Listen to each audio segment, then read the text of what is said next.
good.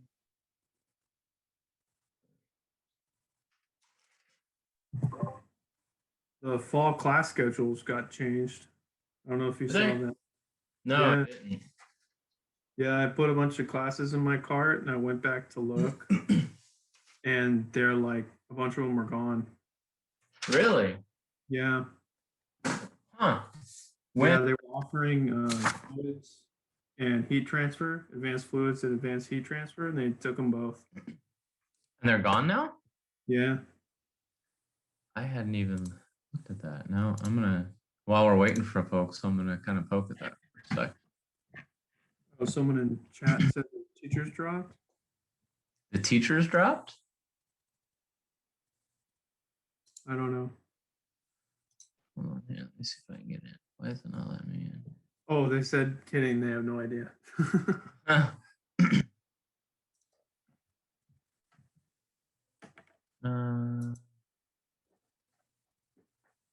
we go.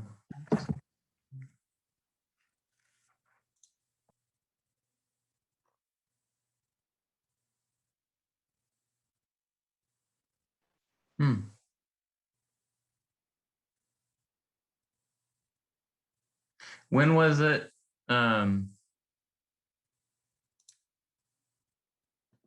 was it released? Or when was it first available to you? The first time I noticed it was last week, and so I started putting like classes in the cart because I enroll on the 30th.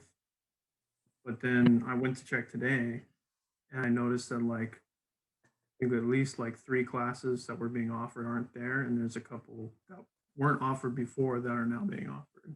I wonder if it was not supposed to be shown up. Yeah, I don't see it in my system at all for fall. Yeah, I had the same problem too. Really? Yeah. Yeah, it was weird because I had classes loaded in the cart, and then it just they're just closed. So I checked on them. I was like, oh, they're just gone. It's weird. Which classes? That's interesting. It was advanced heat transfer and advanced fluid mechanics. Both got removed.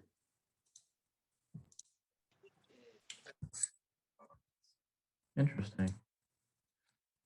I'm gonna send a note and see if I can figure it out. Hold on a second.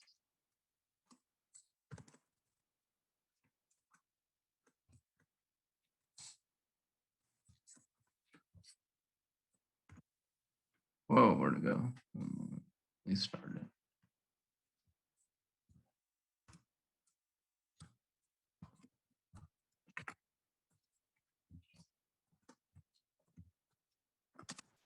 Also, last week it was showing that the classes are in person. Now they're showing that they're online. Huh. Really? They switched back and forth? Not sure. Yeah, I did see that too. The first time I checked, I think all the classes were in person. I think all of them were in person, but now like most of them are online.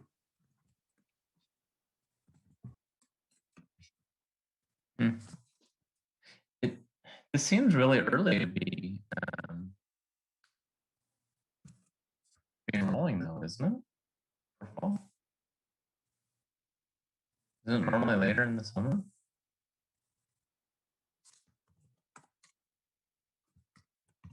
Or is this normal time? It's normal, like around end of April. I was gonna say it's a little early for me. I feel like I normally enroll in May, but I mean we only have 3 weeks, right? Including this week. So Yeah. I just sent a note. We'll see if I can. Maybe they'll respond while we're in here. Okay.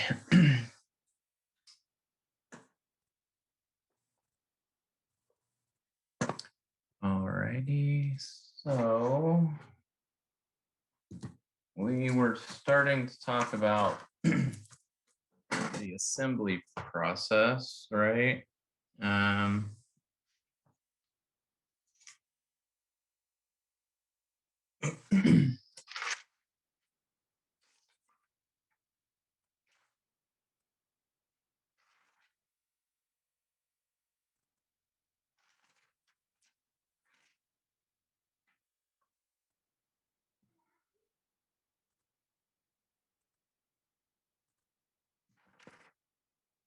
Let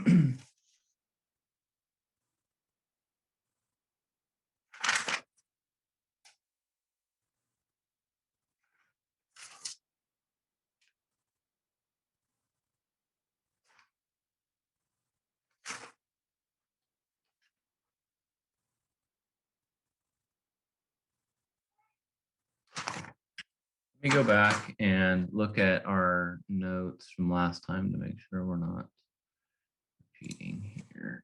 I'll pull them up and then I'll share them.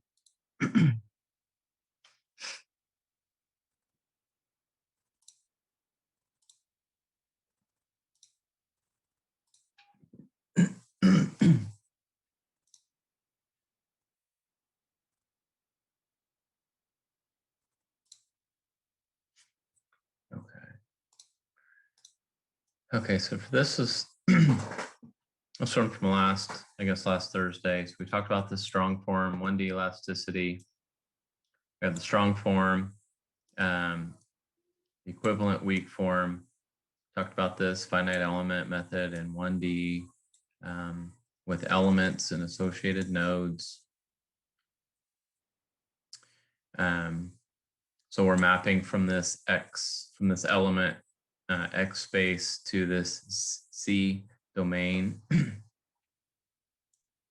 We apply this Raleigh-Ritz method, which is a weighting function. And it introduces these shape functions, N1 and N2. We tie that to our isoparametric mapping. Gives us the Jacobian, and plug that back into our Raleigh-Ritz method. And we get this strain displacement matrix called BE. And we have this discrete weak form. So this discrete weak form is a subset of our weak form. But the intent of it is we're at the element level. And so we're going to plow through this calculation element by element. And we have a trial solution and a test function. Where'd my mouse go? Okay. So we have our discrete weak form elements.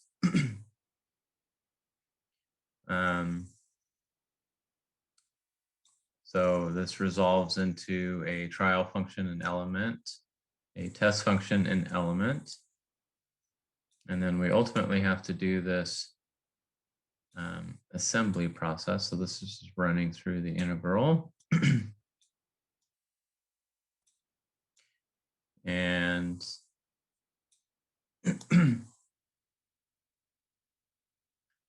we come up to this assembly process where we're going to say, okay, we need to do this from an element by element basis and assemble this into a larger matrix.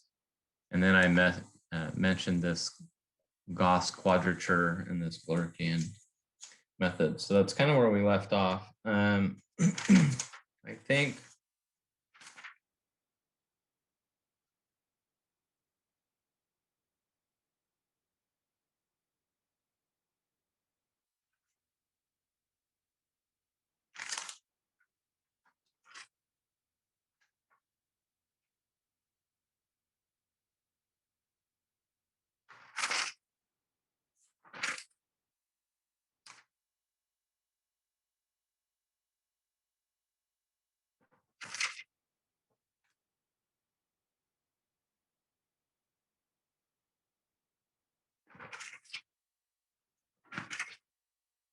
not a very good example. 1 second.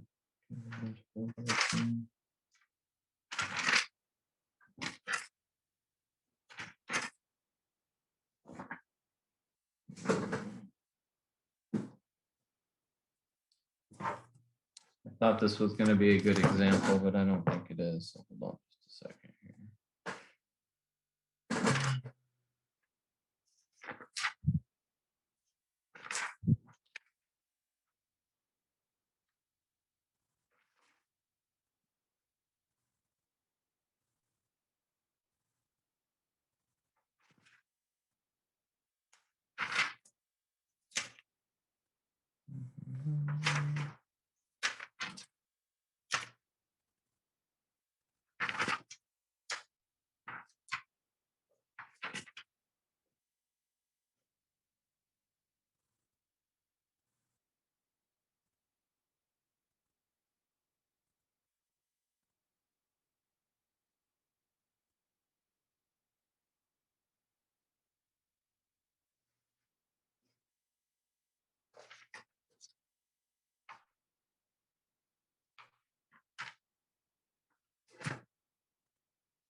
Okay. I think before I get into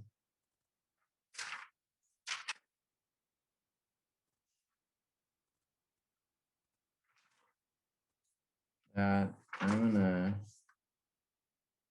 kind of like this approach better.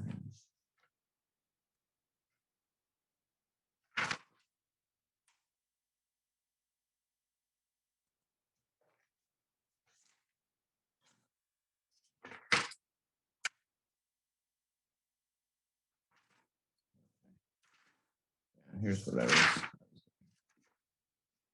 So are you guys royally confused on this shape function thing?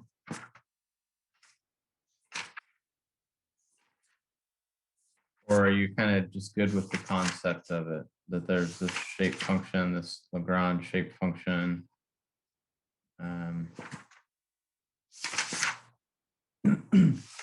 I think what I'm going to do is give a little summary on that. So it's kind of a, we're going to kind of set pause to the Gauss quadrature, since we have some time in the class. I think I want to put pause on that, and I want to back up and maybe summarize this this shape function idea a little bit more before we get into the Gauss quadrature, the Glorkian method, which is essentially the numerical integration of how we're going to take a function and do that. But we kind of, there's some rules and things around this, these shape functions that I think are probably important to summarize all on their own. So let's go ahead and do that, and then we'll pick back up with the numerical integration topic. Is this today? Yeah. Okay. Why does this always start in red? Do you guys know why this always starts in red? It didn't end in red.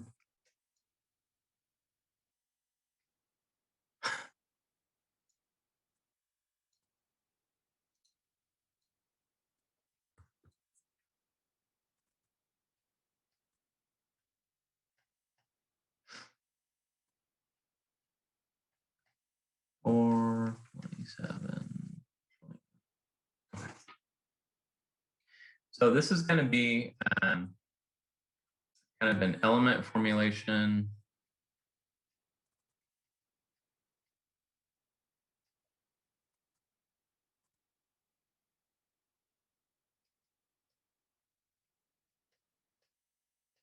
Recap, summary, with extras, we'll call it.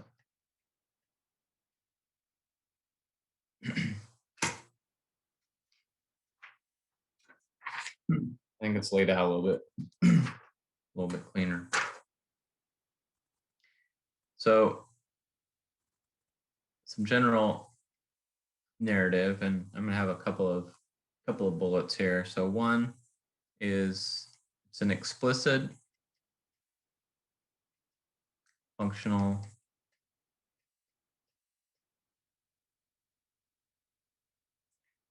form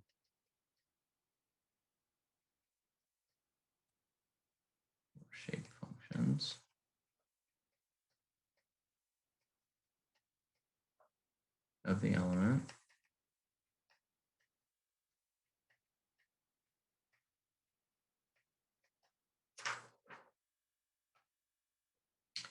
And what they are is a means of integrating star. And star is this, and I'm going to use a little bit different subscripts here, but you guys should be able to follow it. K alpha beta underscore to the m is equal to the integral of our domain in the m b alpha m transpose c b beta m dv. So this is a little bit different notation, but it shouldn't scare you away. This is a K matrix, and it's a lowercase K matrix because we're talking about we're at the elemental level. The M subscript up here, or superscript, is just indicating that we're talking about we're at an element level. So we're in some subdomain of omega. So alpha beta means it's going to be a square matrix, right? So we have our B matrix, which we talked about that before. C is the material stiffness, and then it's integral over a volume. Okay. So shape functions.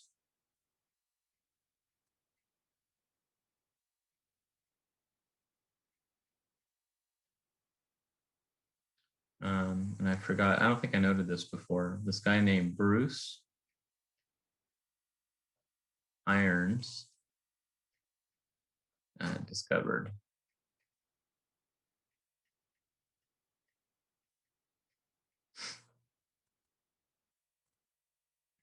And so it's kind of a general definition. Define shape functions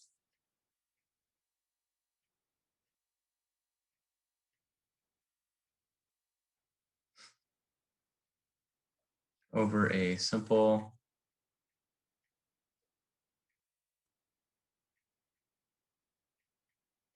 regular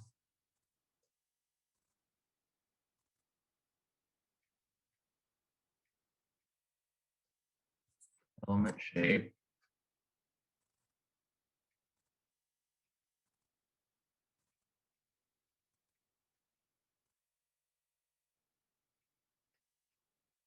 and then map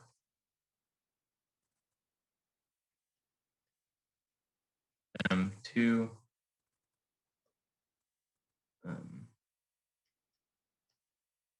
the distorted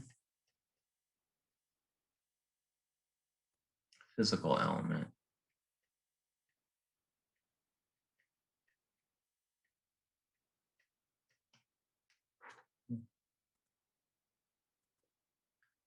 And simple, regular, and this is actually, I missed a word, parent element. And instead of being one-dimensional, I'm going to give this to two-dimensional. So we have an element. We have nodes 1, 2, 3, 4. And we're going to say that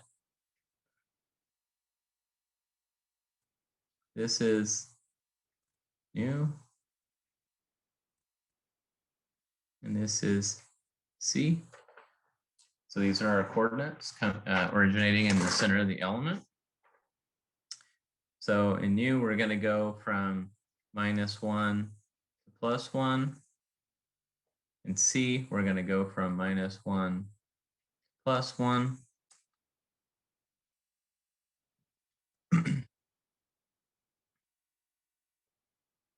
And this is where our parent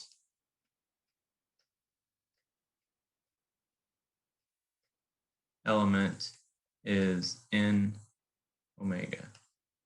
So it's in the omega domain is where our parent element is. So our distorted element will be in omega m. But in this particular case, we're going to have 4 shape functions, and we're going to have n1 is equal to 1/4 1 plus c 1 plus mu, and n2 is equal to 1/4 1 minus c 1 plus mu. N3 is equal to 1/4 1 minus c 1 minus mu, and N4 is equal to 1/4 plus c 1 minus mu. So these are the shape functions for this.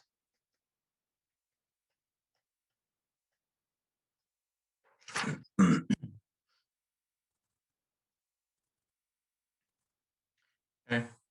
And these are just simply, the relationships between the nodes and the different axes, the coordinate system. So then we had this idea of a isoparametric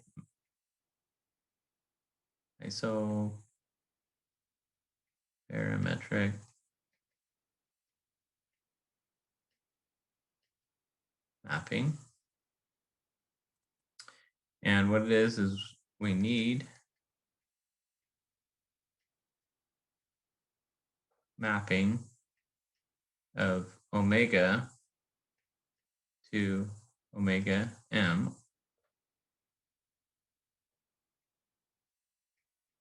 and we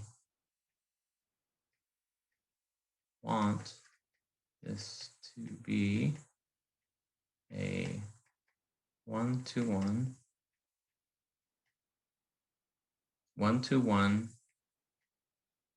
and onto. So it's an exact mapping.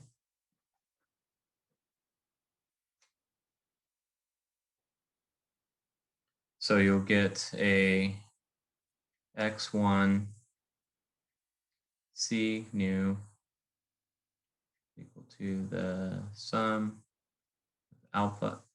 Alpha is equal to 1. Alpha is equal to 1 to 4. We have 4 nodes.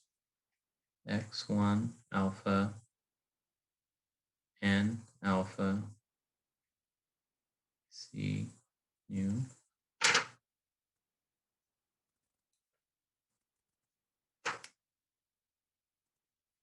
X2 c nu is equal to the sum of alpha equals 1 to 4. X2 alpha n alpha c nu. So then you'll have this, x3 and 4.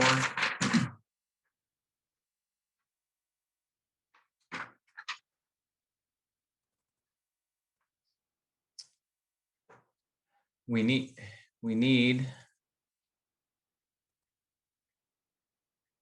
to ensure that our shape functions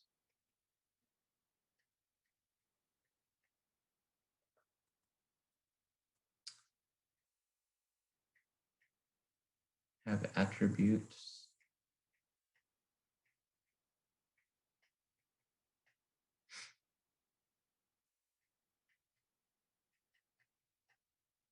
such that n alpha function of x1, x2 on omega m, so on our distorted element.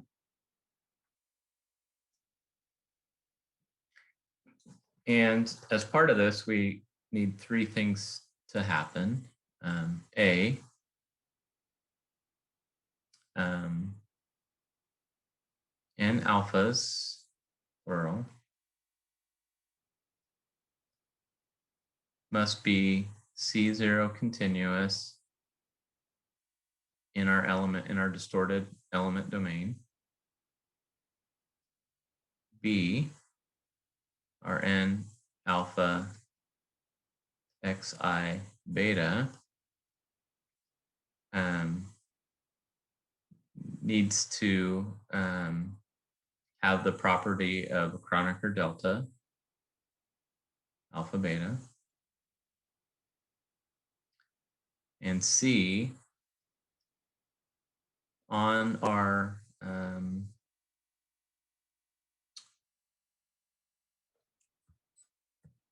delta domain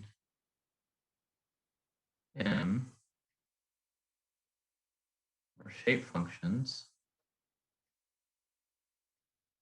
must vary in such a way that the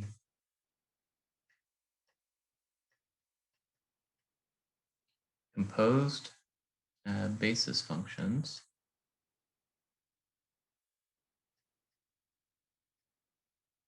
are continuous.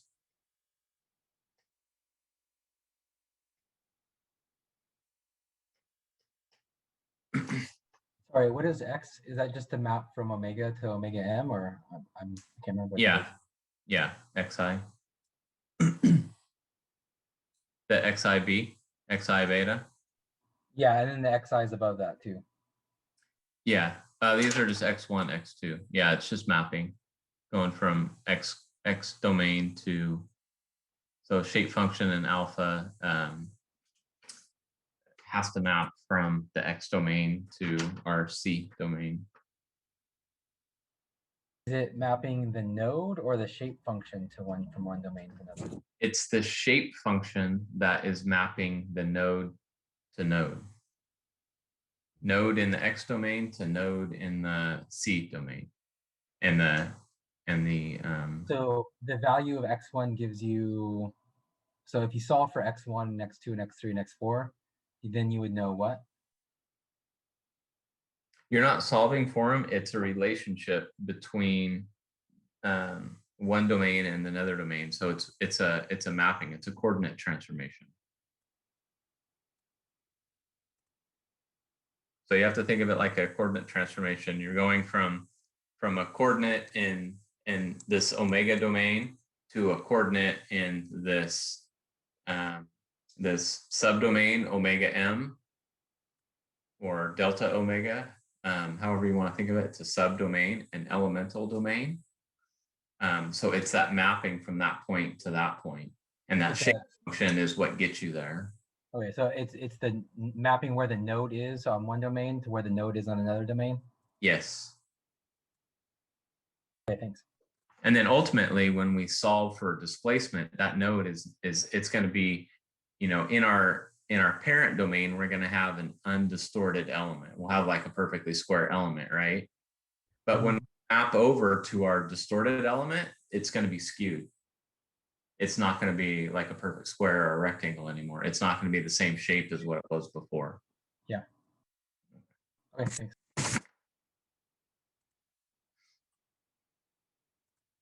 So a little bit more detail on this A, B, and C. So I don't know what the best way to writing this is. Maybe a continued.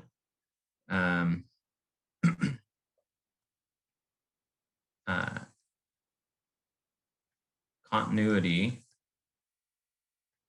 on C0 and omega m is assumed if n alphas are C0 continuous in omega. So if they're continuous in our original elemental domain, they're assumed to be continuous in our subdomain. And the mapping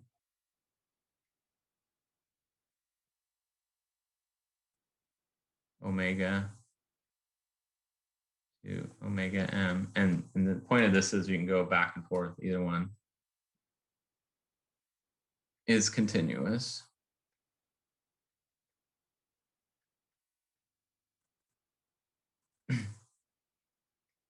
And 1 to 1.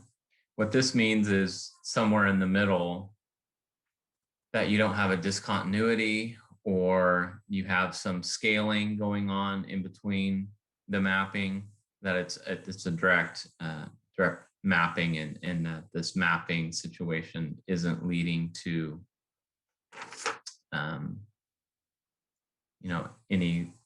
any factors, a multiplication factor or a reduction or increase or anything like that. It's a 1-to-1.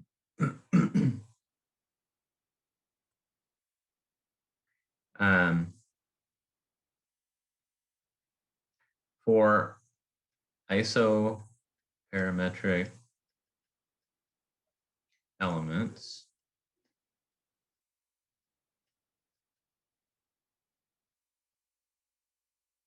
N alpha contained in C0 continuous omega. So if this is true, then the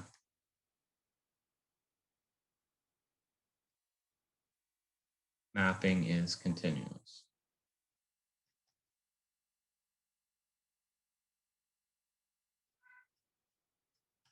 So a little aside, we talked about line integrals and things like that. We have point 1, point 2.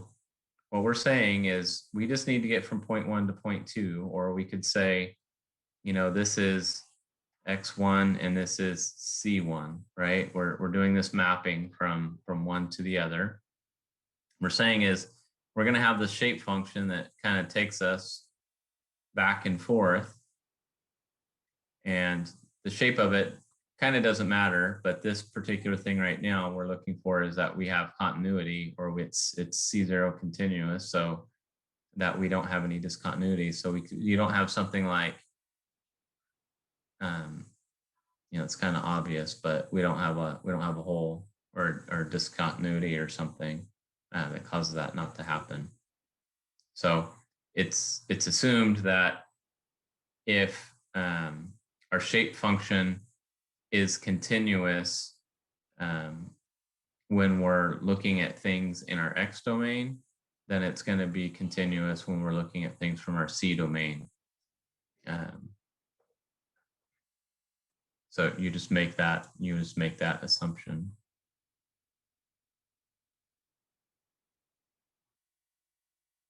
And what this does, the why this is a big deal is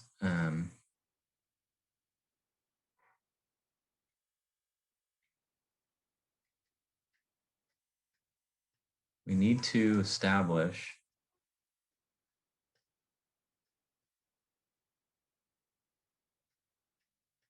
that the mapping is 1-to-1. 1 to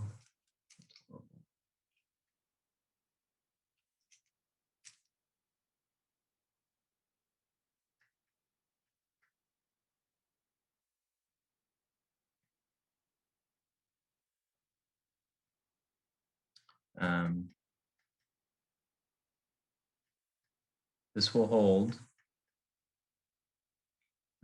provided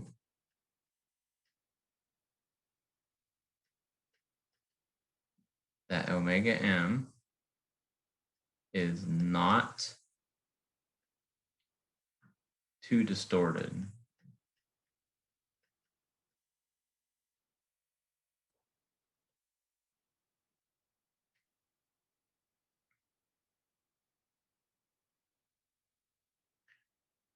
So an example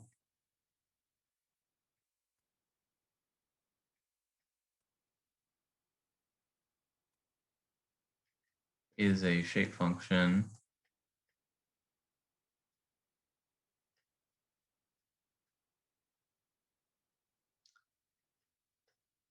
that has a re-entered corner.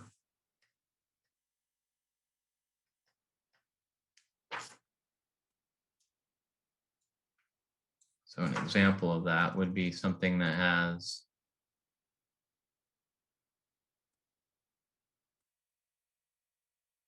oops.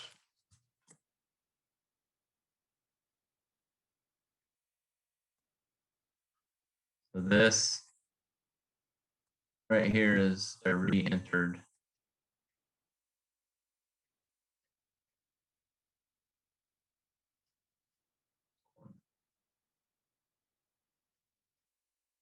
this situation where it goes inward like that, it's not going to give you a one-to-one mapping. And you're going to have funky scaling, and it won't be continuous when you map. So this is like a no-go type element. You want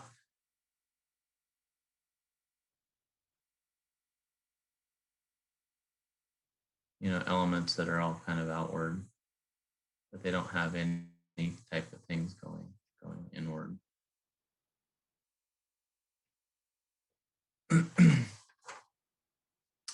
that was A continued. So B continued.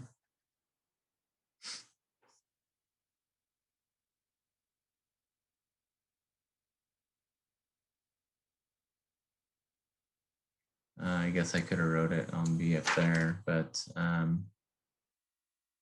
N alpha x1 comma x2 will exhibit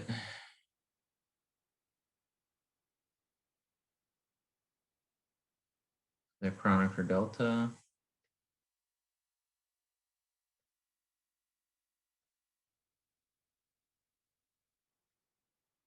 property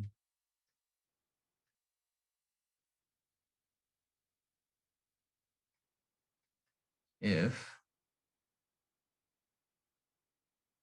N alpha sigma or C nu does.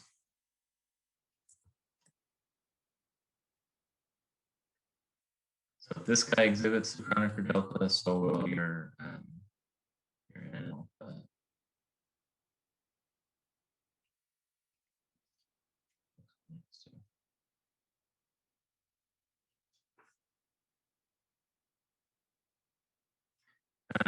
And this is, here's the big one of what I wanted to point out some things or go over this. C continued. So C continued.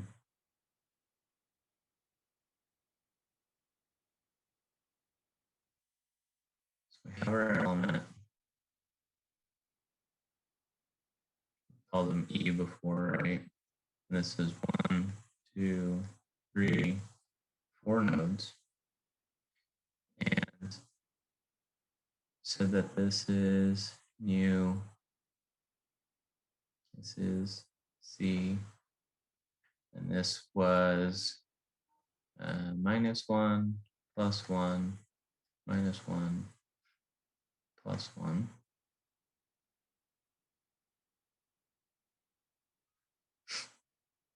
And we should have shape functions. I'm gonna do these in different colors. We'll do green. Should have shape functions for, so N1, so N1 C nu. At 1, it's going to go up. It's going to go up to 1, and then it's going to come to 0 at the other node, right?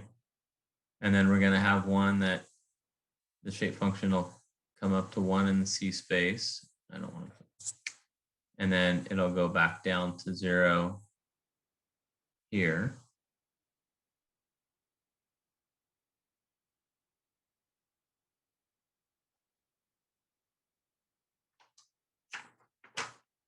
So this is n1. N1. So this shape function in 2 dimensions at our node 1, it's equal to 1 and 0 at associated nodes. But if it gives us something like this, you know, from 2 to 3, or like this, from 3 to 4, these are no-goes. No-go.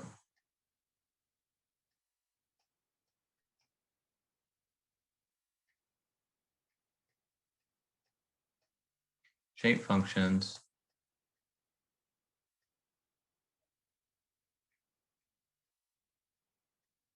must be 0 at non-associated nodes.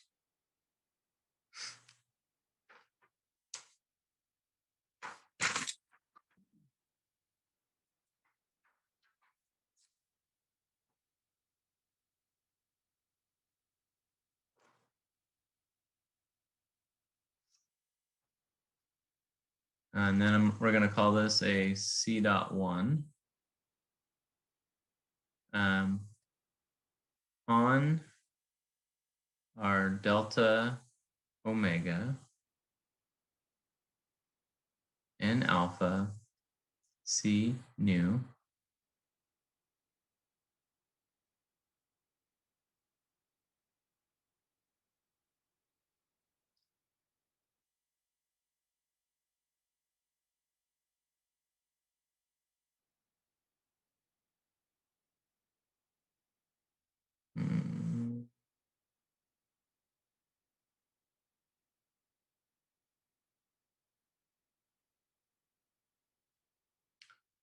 equals 1 only on edges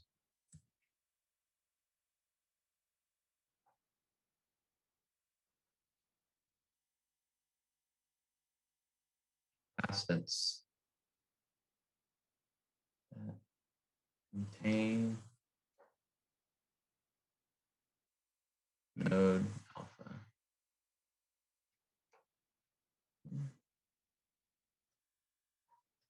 C.2, the variation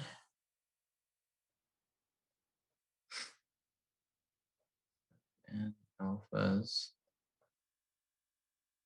on edges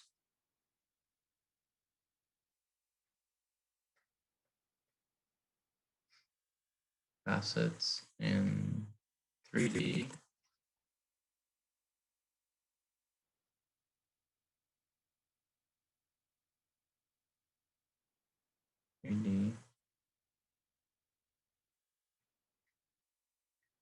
must follow their own isoparametric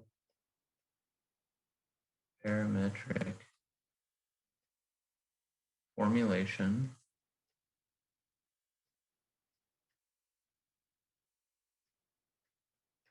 involving a parent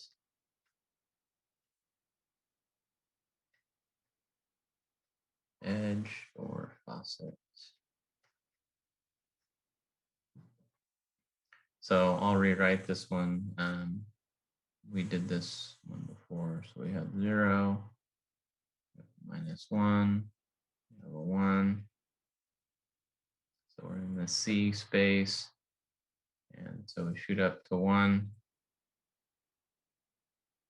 to 0. So this is N1. As this is representing node 1, node 2, And then this one does 1 here. And it goes back down to 0. This is N2.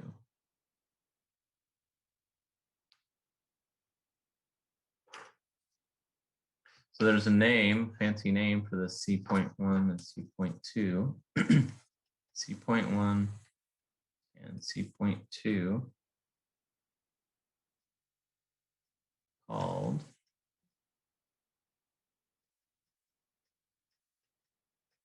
facet autonomy.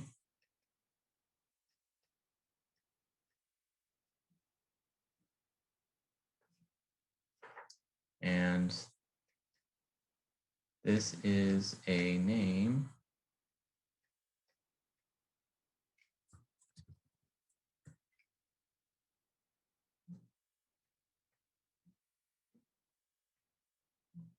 given by my favorite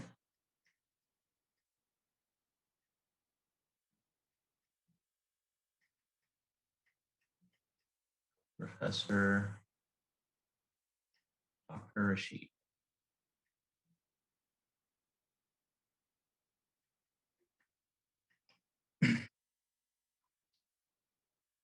So if our shape functions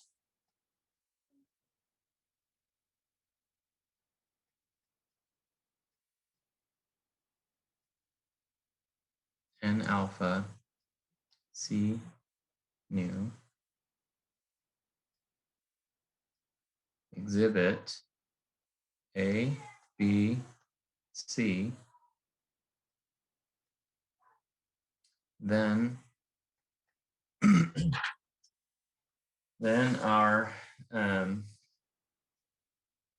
remember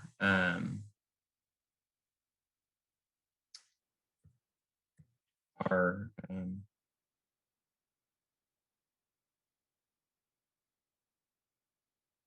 fees.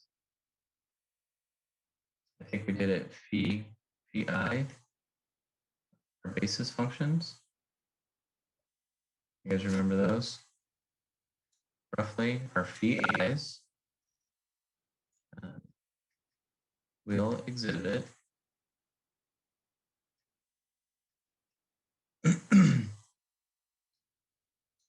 couple things.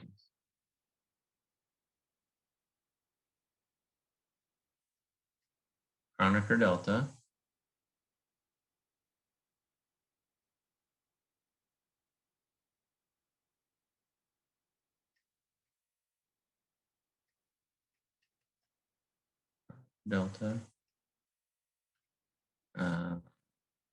compact support,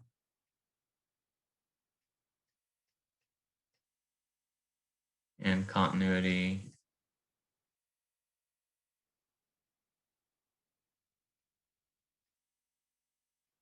in our C0. Okay.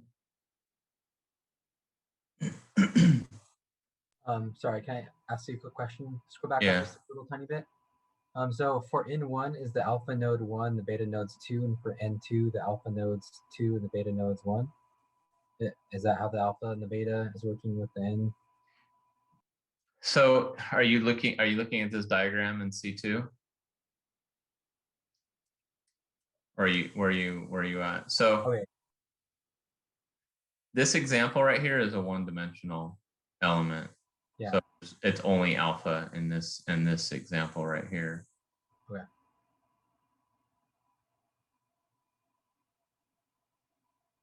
So you said facets that contain the alpha node. So which one of those two nodes is the alpha node? Now this is kind of just a generic term. So it's basically just saying at whatever node you're looking at is it's 1 from that node and then 0 everywhere else. I actually think this is probably a better description. So in this particular case, 1 is the alpha node. Well, it's written as CU. This could be, if this element. Right. So every node that you're not looking at is the beta node. I guess that's what I was. Yeah. Okay. Exactly. Sorry, I'm just asking it in a really terrible way. Yeah. Yeah. Whatever you're So, looking yeah. at, whatever n you're looking at. That's Exactly. The node you're looking at is 1, everything else is 0. It's a good way of simplifying it. Okay. So it seems like a very complicated way to do this coordinate transformation, right? Kind of a fancy thing. So there's this other thing called partition of unity.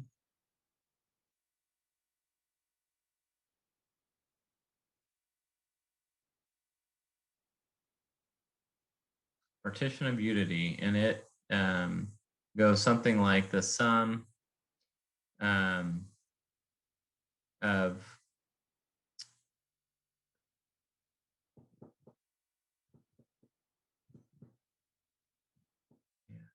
I'm going to use a different variable here. A is equal to 1 to n, where our basis functions phi sub a, x1 comma x2, so these are our basis functions, equals 1. So this implies also the sum of alpha is equal to 1 to n. Our shape function in alpha, x1, x2, equal to 1. And sum of alpha equals to 1 to n.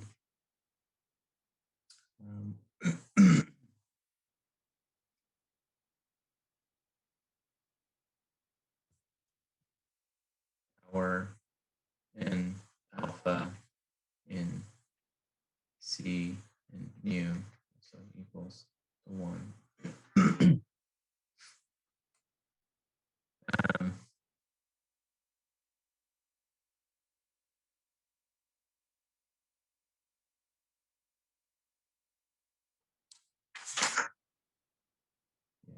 Okay, so that's kind of a just notation there. I did want to give you a little bit more context on this guy here, the C, where we're doing this 4 node. I think I showed you this this shape before, but I want to kind of define this out differently because this is like a very, very common element. It's probably good for you guys to see it. This is called a 9 node Lagrange. It's a very common element used in if you're doing surface elements in finite element analysis. So it's a single element.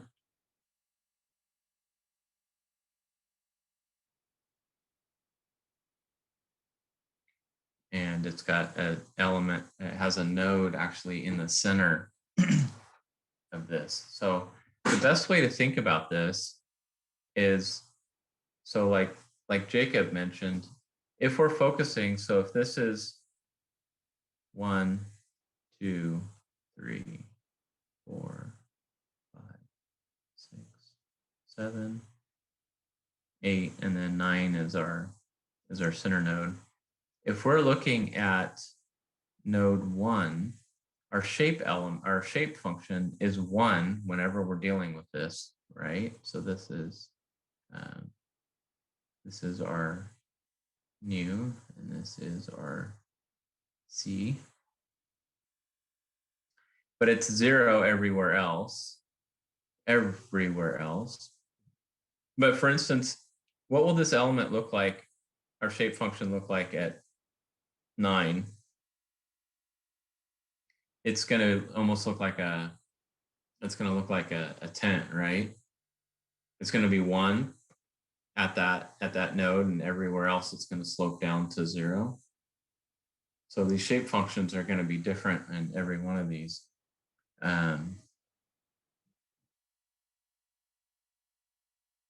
But what this gets you is kind of, if we look at this top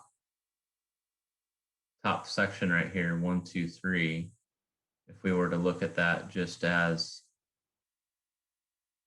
a single element with 3 nodes, and this is our new. I think we talked about this before. This particular one, it's not necessarily linear. So we're going to come up here to 1, and then it has to be 0 at this node here. So it's going to drop linearly down to the neighboring node.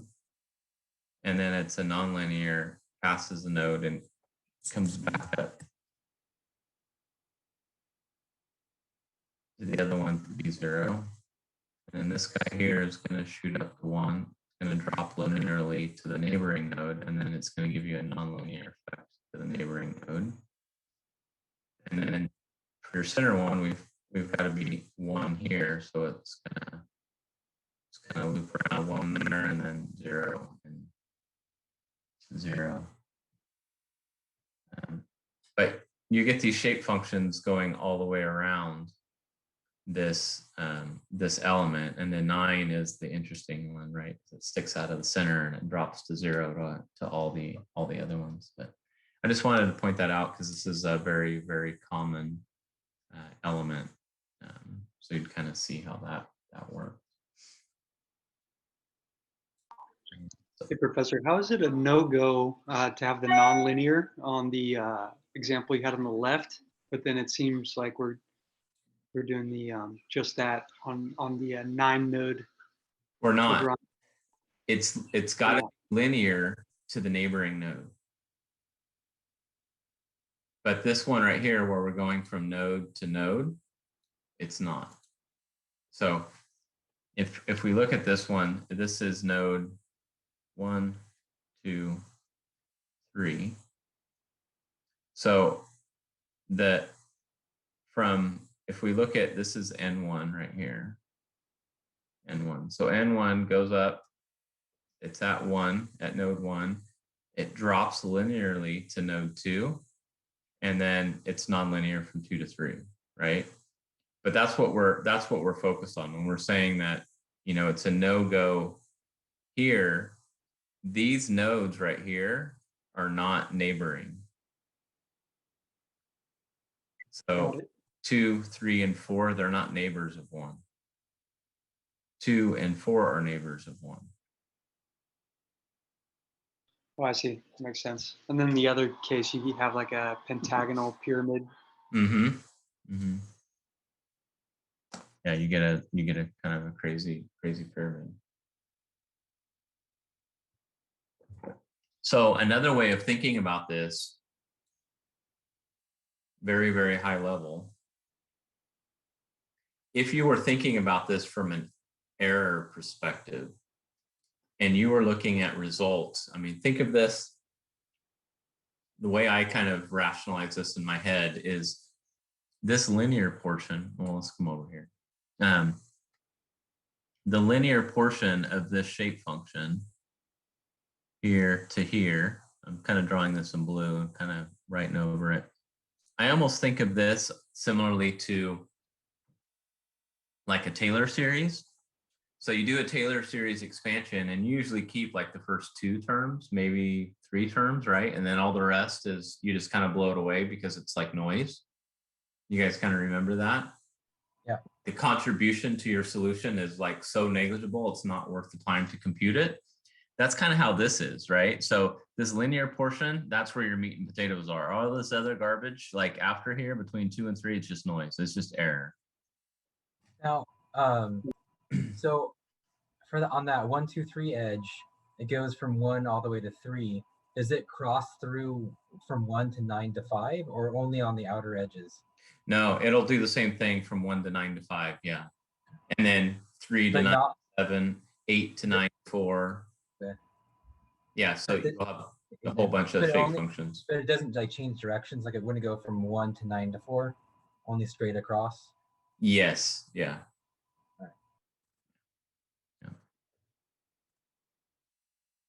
So it's purely just a mapping to go from a coordinate system to coordinate system. So like I said, when I look at these, I think of these as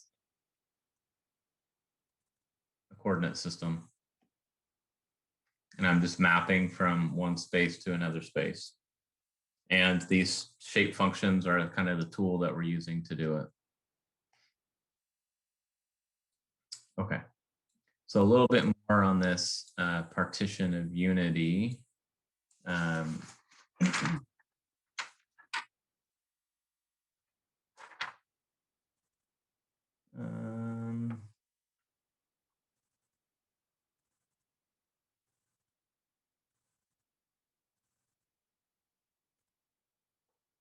So it's really the why.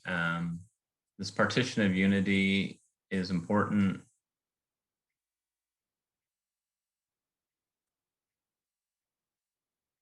in order to get convergence.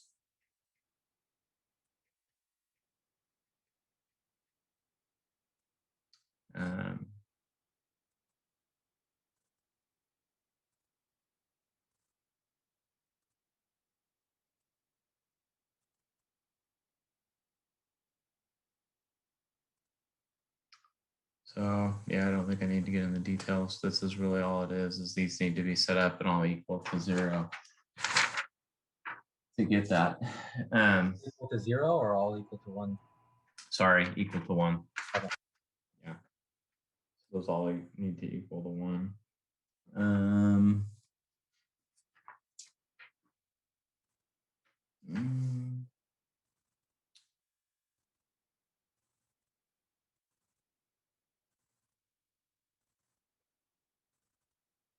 Actually, are you guys interested in a big, long-winded kind of narrative about this convergence thing with partition of unity? Of course.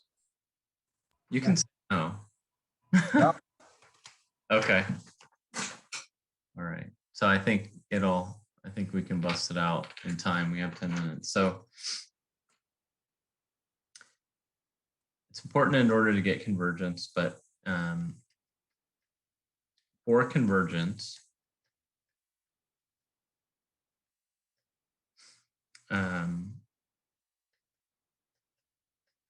of the FEM, finite element method approximation,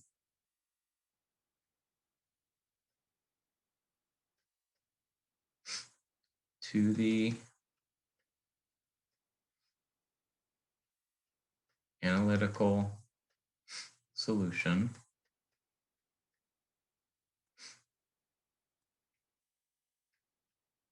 under mesh refinement. And so those of you that don't know what I'm talking about, meaning under mesh refinement, that means you increase the density of your mesh and you make your elements smaller and smaller and smaller, and you have more and more and more. We need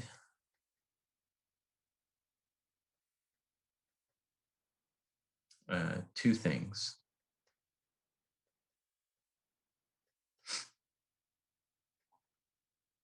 One,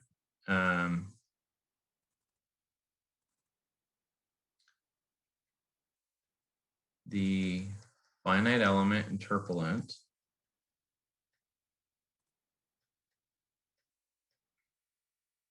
which is displacement of I is equal to the sum of alpha is equal to 1 to n. So n being a number of our shape functions. U, I, A,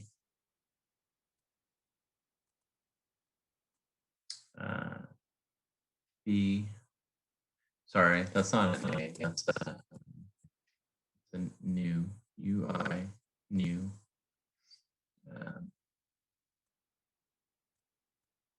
phi, new, of X.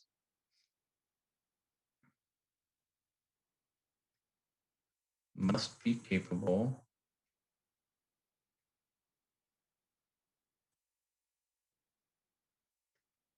of representing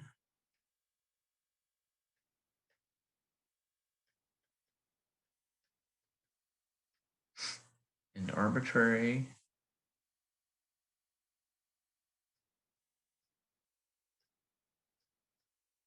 function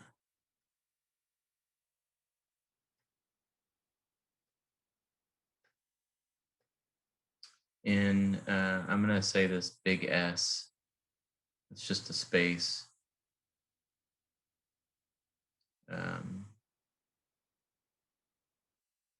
With a arbitrary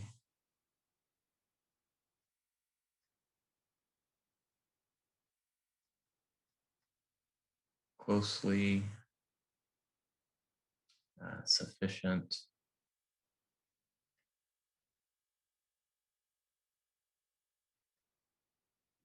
fine mesh.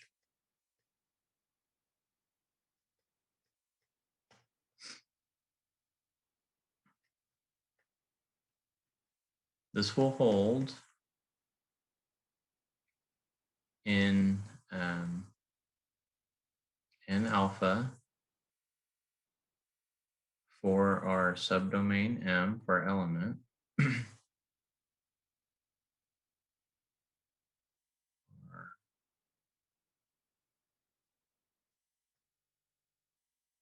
Linearly complete.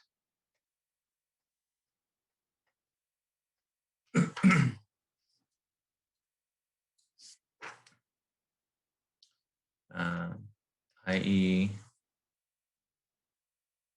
if our displacement in alpha is equal to C plus BI XI alpha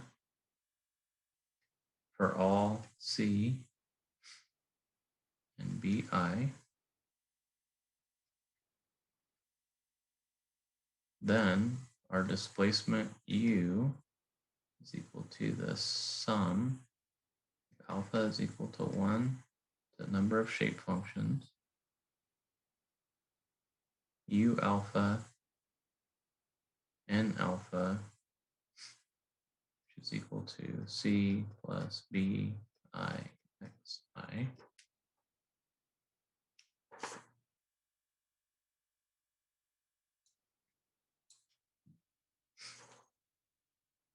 Where the sum of alpha equals to 1 to N, C plus BI XI alpha, N alpha is equal to C plus B I XI. And this right here is our displacement in alpha. So U alpha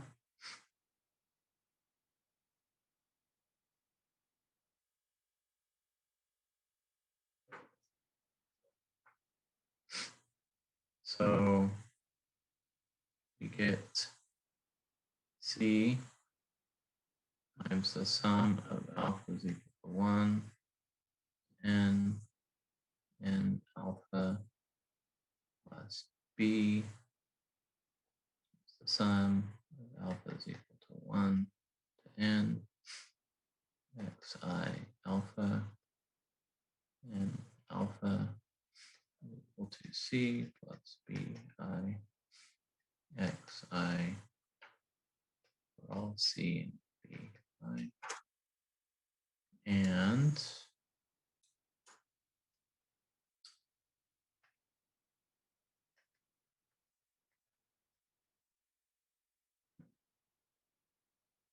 that needs to equal to 1. And this here is XI. So isoparametric shape functions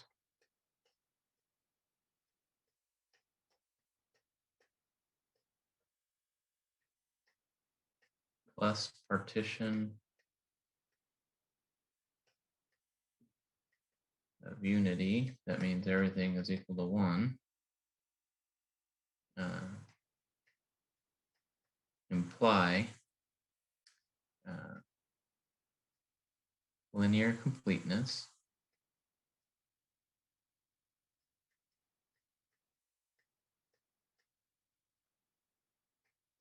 on omega m, therefore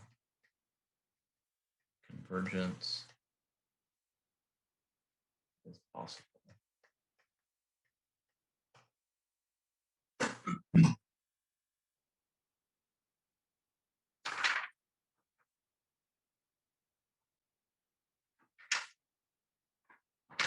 What does the linear completeness mean? Linear completeness is just a mathematical term for these relationships kind of equaling 1. It's kind of hard to grasp, but it really has to do with these shape functions. This relationship here, where these are equal to 1, is a partition to unity. But the only way you're going to get this partition of unity is if these shape functions, these n alphas, really follow that that regime where, you know, the equal 1 at the node and 0 everywhere else. So that's the only way for this to happen. And really, that's what that linear completeness is kind of referring to. So if all of these things kind of hold, if they're true, then you'll get convergence. You can keep refining your mesh, and you'll come closer and closer to your final solution. That means that your shape functions are working properly. You know, if you had a shape function that wasn't 0, it wasn't exactly 0 at a neighboring node for some reason, it was like machine precision off, then you may not be able to get convergence because of that, because of the mapping from one element to another element. And that could be a situation where you have one of these re-entering nodes. So maybe the shape functions that represent this node right here are not giving you that linear relationship to the neighboring nodes. So you don't get that linear completeness portion of this package. So maybe some of the other things work, right? Maybe you get this partition of unity, maybe that sorts out where these all equal 1, but for whatever reason, your shape functions aren't quite linear to that neighboring node. And then this wouldn't work out. So, okay. So I think I'll continue this kind of summary thing, because next time, so I really like this, where this is headed, and it gives a better definition of what the Jacobian is, I think, in this perspective.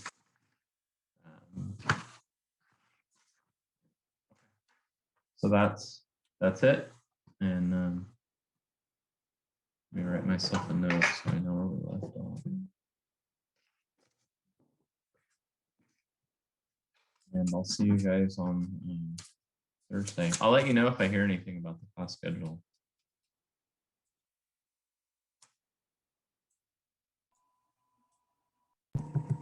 Do you know if the classes aren't the classes supposed to be in person next semester?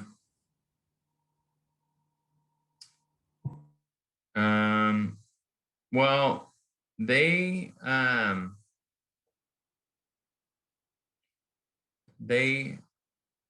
sent out a flyer to the professors asking them what their preferences were, and I didn't quite understand it, because it almost left it up to the discretion of each professor for the classes that they were offering. if they were going to be remote or in person or partial, and I didn't really understand why they're leaving it up to the professors to decide that. So I don't really know. And now, since Troy is kind of in charge of the department, he's kind of handled things a little bit differently than Sue did or Aki did. So yeah, I'm not really sure what they're doing. So if he gives me something, if he responds with something, then I'll let you guys know for sure. Thank you, Professor. Yep. All right. Talk to you later.